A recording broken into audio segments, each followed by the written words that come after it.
Olá, pessoas, sejam bem-vindos a mais um videocast aqui do meu canal. E hoje eu estou com uma convidada para falar de um assunto que, se você chegar em qualquer esquina na internet hoje, você vai encontrar, né? Duna Parte 2, a adaptação de um dos grandes livros da ficção científica, considerado um dos melhores livros de fantasia e ficção científica já escrito. Mas a gente vai falar o porquê que ele tem esse rótulo, né? Antes de mais nada, eu gostaria que Érica se apresentasse, porque eu considero você um exímio em ficção científica, né? Ficção científica raiz, né? E eu gostaria que você falasse um pouco do seu apego pelo gênero em si e como você teve esse amor por Duna, né?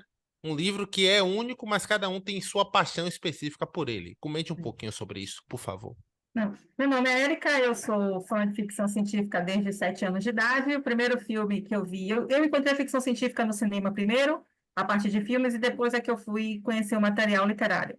O primeiro filme da minha vida, mais marcante de todos, foi Alien. Eu era muito pequenininha, devia ter uns 7 anos de idade quando eu assisti, escondido, inclusive, porque não é um filme para crianças. Até hoje não E é, né?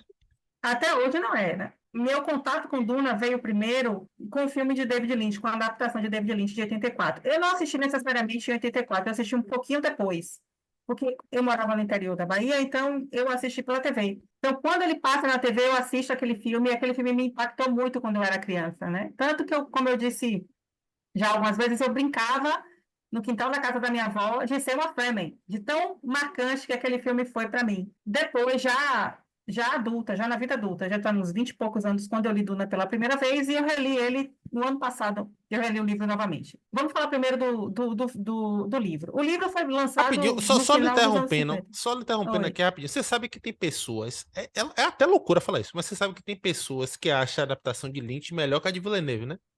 Justamente por causa das mudanças que o David Lynch não É, faz tanto, apesar de atropelar muita coisa que você vai falar aqui é. agora. É porque o final da adaptação de Lynch é muito mais próximo do que acontece no livro. A conclusão de David Lynch é mais próxima. Agora, a estrutura da história é que fica mais caótica. Você vê, percebe que tem arcos que você não consegue desenvolver completamente, porque ele precisou abandonar muita coisa. Não dava para você pegar um livro de 700 páginas e colocar em 2 horas, 2 horas e meia de filme e vai ficar tudo bem.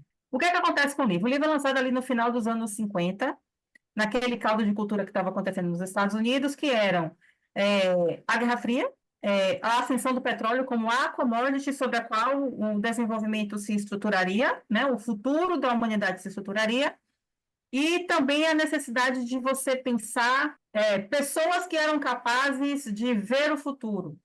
Na época em que Duna é escrito, existiam algumas pesquisas científicas acontecendo em que o eixo principal delas era: será que alguma substância psicoativa seria capaz de dar a gente algum tipo de controle sobre pessoas e populações, ou tornar alguém capaz de ver além do que um cidadão médio veria? Existia isso, uma busca por habilidades. Tanto que é uma época que tem muita história de parapsicologia, telepatia, de controle da mente. A ficção científica está cheia dela. Se você for para Philip K. Dick, você vai ver isso. Se você for para Asimov, você também vai ver isso, né? Os autores e autoras daquele tempo estavam muito atravessados pelas inquietações da paisagem americana, porque essa história se passa, essa paisagem se dá nos Estados Unidos, e essa ficção surge nos Estados Unidos, junto com as questões que também eram consideradas já marcantes naquele tempo, por outras razões que não as de hoje, mas a formação ecológica, o impacto das tecnologias,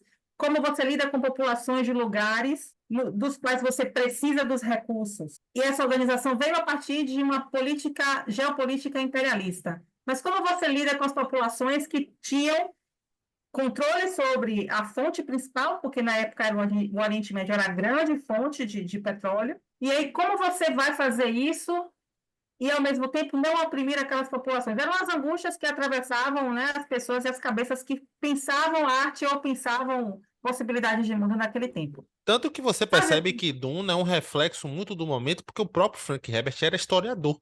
Ele, se a É, gente for olhar assim de uma forma até mais ampla, mais macro, é como se fosse uma metáfora do que estava acontecendo naquela época. é, Ele reproduziu em é, forma de fantasia barra ficção científica, né? Ursula Le Guin que dizia isso, que a gente usa a ficção especulativa para falar do nosso presente. A gente está usando, às vezes, o futuro, o passado, a fantasia, dragões e fadas, para falar do que está acontecendo com a gente hoje, né? ela fala muito isso, que a ficção especulativa é sobre o presente, é sempre sobre o presente. Agora, vamos pensar um pouco como é que isso aparece no livro, no filme de 84. O filme de 84 é uma coisa que, para muita gente, ele tem muitos problemas porque ele condensa 700 páginas em 2 horas e pouquinho, acho que 2 horas e 10 de filme, não me lembro exatamente a duração. E para isso, ele corre muita coisa, ele passa, atropela muita coisa. O que o filme, para mim, hoje, da lembrança que eu tenho dele, é muito fiel ao livro, é a conclusão, o desfecho, no momento em que Paul vai confrontar o imperador. Essa conclusão, ela é exatamente como está no livro. O que é diferente do Duna Parte 2. O Duna Parte 2 vai por um caminho diferente. Embora o confronto com o imperador aconteça, os termos em que esse confronto acontece é diferente. Eu enxergo de uma maneira um pouco diferente. Eu concordo com o seu posicionamento, mas você está tendo um olhar muito linkando direto com o livro. Com o E livro, uma é. obra audiovisual é diferente de um livro em si, na estrutura de um livro. Aham, Eu acho que o Denis Villeneuve, principalmente na parte 2, ele direciona muito o segmento da história para um indivíduo, que é o Portraits. E a parte um ele constrói tudo isso sobre ele. Tanto que a parte 1 ele apresenta, limitando mesmo alguns conceitos que existem no livro, mas ele se limita muito a certas casas. Ele não amplia todo o universo de Duna. Eu exatamente. acho Você que não vê as casas, né? ele não dá o enfoque justamente nas especiarias, porque ele quis direcionar a narrativa dele para um indivíduo, para um personagem, para um É, protagonista, que é o Portraits. Tanto que ocorre aquela desconstrução no final, né? Que na verdade está no é. livro, só que aqui toma Tá umas no decisões livro, é. diferentes. Mas eu entendi o que é que ele quis apresentar. Ele, na verdade, ele colocou um funil assim, né? Para direcionar tudo que a gente viria a ver na parte 2. Só Uhum. que pela densidade que é, pela complexidade que é o livro, não que seja um livro difícil, longe disso, pela diversidade de assuntos que ele trata, ele não poderia dar atenção a todas elas dentro de um filme só. Narrativa É, cinematográfica é diferente de uma estrutura literária, entendeu? É é. por isso que ele quis enxugar muita coisa e dar direção a outro aspecto, assim. É a minha visão. Isso com certeza aconteceria, mas eu acho que a questão aqui não é nem isso. Eu acho que ele faz uma escolha ali. O que é que ele, eu acho que, lembra quando a gente começou no início dizendo que a obra de ficção científica é muito atravessada pelo presente? Eu acho que Villeneuve também faz isso, porque a gente está vivendo um momento em que surgem pessoas que querem apontar o horizonte. A gente vai lidar com o populismo, certo? Ele vai tentar fazer uma alegoria sobre isso, uma pessoa que acende tanto que consegue direcionar outras e, às vezes, levar elas a fazer coisas terríveis, né? Tanto que o final do filme e começa a Guerra Santa. Essa Guerra Santa não existe no livro 1. Ele faz essa escolha aqui. Por isso que eu acho que ele tira as especiarias. Não é uma coisa que eu acho que seja ruim, é só uma diferença que ele tem em relação ao livro. Rapaz, Aqui ele vai focar no você Paul. fez um excelente apontamento agora. Eu acho que isso existe na parte 2 em cima da Jéssica. Tanto que existe um momento. Gente, spoiler, tudo bem que te avisou tarde, né? Que ia ter spoiler, mas É, enfim, a gente vai, para comentar certas situações do filme, a gente vai ter que falar o que aconteceu.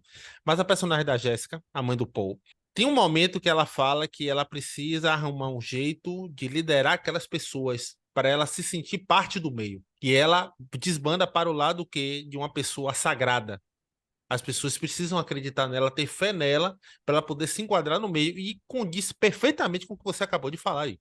inclusive uma coisa, a ideia de que a liderança surge espontaneamente, não, você vê que não. Desde o filme 1 que você está vendo que existe todo um caldo de cultura, um caldo religioso, o uso da fé para construir a ideia de que você precisa de um líder para fazer algo, para encontrar o caminho do seu povo.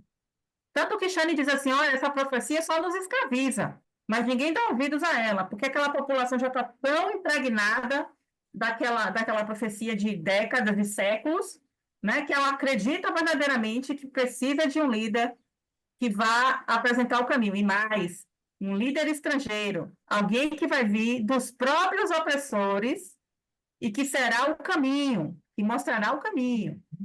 Tem esse detalhe. O líder não vai surgir entre os originários. O líder vai vir de fora. É quase como se debelasse a cabeça dos Fremen e dissesse: não, esse povo que tem uma tecnologia, que tem uma relação com o deserto, que tem um conhecimento profundo do planeta onde vive, não é capaz de se liderar. Precisa ser alguém que vem desse império e vai mostrar o caminho, um caminho menos opressivo, assim, um imperialismo fofinho. Vamos mostrar aqui que a gente consegue fazer a exploração da especiaria e, ao mesmo tempo, dar uma condição de vida interessante para essas pessoas, né? Tem muitas notas políticas na hora que Villeneuve escolhe não focar na especiaria, como caráter importante, e focar na pessoa do líder. Na Agora, verdade, uma ele coisa, fala da importância da especiaria, só que ele não dá foco. Em várias é, passagens ele informa o quanto aquela especiaria é importante. Ok, mas o assunto aqui não é esse, você tá? sabe por que Ele eu não digo, dá atenção, né? exatamente, porque no livro, Paul, quando começa a jornada com os Fremen, tem 15 anos de idade. Ele leva 4 anos para se tornar o Quisar Haderach. E é nesse processo que Jéssica grávida, tem a menininha, a Alia começa a crescer. A Alia, como ela recebeu a água da vida porque Jéssica estava grávida quando recebe, ela tem a experiência da criança e ela tem a experiência de todas as reverendas madres anteriores que também receberam a água da vida. Então, ela é uma menina que nasce falando. Ela é uma menina que anda diferente dos outros, que tem uma postura física diferente das outras. Por quê? Porque ela tem gerações inteiras de conhecimento dentro dela. E ela já sabia vocalizar isso. Inclusive, no filme você não vê isso porque a menininha já fala com a mãe, né? Ela atravessa o sonho de um pouco quando ele bebe a água da vida, mas você não vê a menininha ainda, né? E isso é uma mudança profunda, porque quando chega lá no finalzinho do filme que o conflito com o imperador vai acontecer, no livro, quem mata o Harkonnen, o Barão Harkonnen, é Arya, com o Gonjabá, aquela agulhinha que usa, né, no início, quando ele vai fazer a seleção, o teste de Poe, né? Ela com 4 anos. Agora, imagine a complexidade de Villeneuve colocar uma menininha de 4 anos matando um homem adulto. Na verdade, como eu falei na minha resenha, o filme discute muito, é um ponto que eu não vejo ninguém comentar, é o que define você ser um escolhido. E você é um escolhido para quem? Tanto que eu comentei até com o Danilo, né, nos áudios do WhatsApp, que a gente conversou sobre Duna parte 2, que eu acredito que existe uma desconstrução do que foi visto em cima do Paul Atreides. Tanto que no final ele vira praticamente um ditador. A postura dele muda completamente. Eu não sei como é que funciona no livro essa desconstrução. Eu sei que ele muda Uhum. bastante a postura, só que a forma com que ele assume aquele poder destoa, tô falando isso de forma positiva, tá? Destoa daquele Paul-Atreides que a gente tinha, cheio de dúvidas, com medo, que É, refletia muito. Será que essa guerra vai valer a pena? E no final, existe uma frase, como você citou, que a Guerra Santa irá começar, causada por ele mesmo.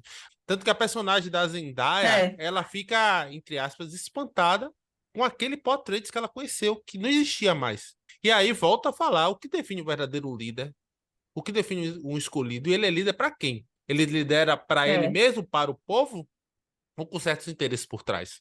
Tem uma coisa interessante também, né, nessa história. No livro, quando você está diante do imperador, ele faz a proposta: eu me caso com sua filha, a gente mantém a tradição, né, de passar o trono dessa forma, beleza, sem problema nenhum, mas o imperador não quer.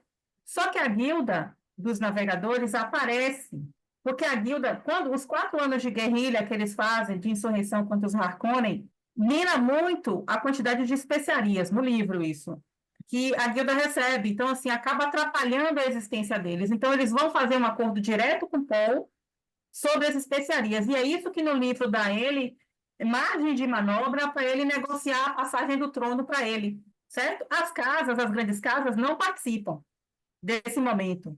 Quem participa é a guilda dos navegadores. Como ele estava nos 2 filmes, ele começa a ter a imagem da Guerra Santa, isso atravessa muito, né, os sonhos dele nos 2 filmes. Provavelmente em Messias de Duna a gente vai ver esse personagem que vai ser ou vai ser um grande ditador ou vai ser uma pessoa que vai conseguir tornar-se líder até certo ponto e depois devolver o poder a cada um que tiver que receber. Eu não faço ideia do que Villeneuve vai trazer por aí. Mas eu fiquei curiosa, porque assim, se ele for levar o personagem para desenvolver essa noção do populismo, né? Você seguir cegamente um líder e nem pensar no que ele está fazendo, ou está disposto a obedecer tudo, quase cortando sua capacidade de raciocinar para poder obedecer aquele líder. Isso é interessante para os tempos que a gente vive, porque muita gente está fazendo isso. Eu acho isso interessante, mas eu também não faço ideia do que ele vai fazer com isso. Eu não faço ideia. Eu não li o Messias de Duna, que é o livro 2, né? Vamos ver o que, é que vai acontecer. Érica, muito obrigado pela participação. O papo foi bem legal. E é isso. Quer deixar Uhum. algum comentário? Fazer algum posicionamento? Só convidar as pessoas para assistirem o filme, porque Duna é sempre uma grande história. A gente vai ver um trabalho de adaptação muito bem feito.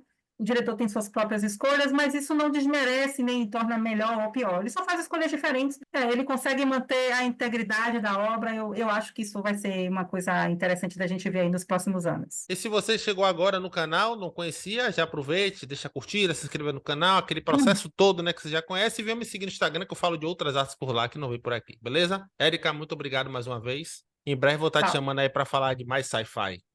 Falar de ficção científica é tá bom, sempre bom. ok. Valeu? Com Obrigado, galera. certeza. Um abraço. Valeu.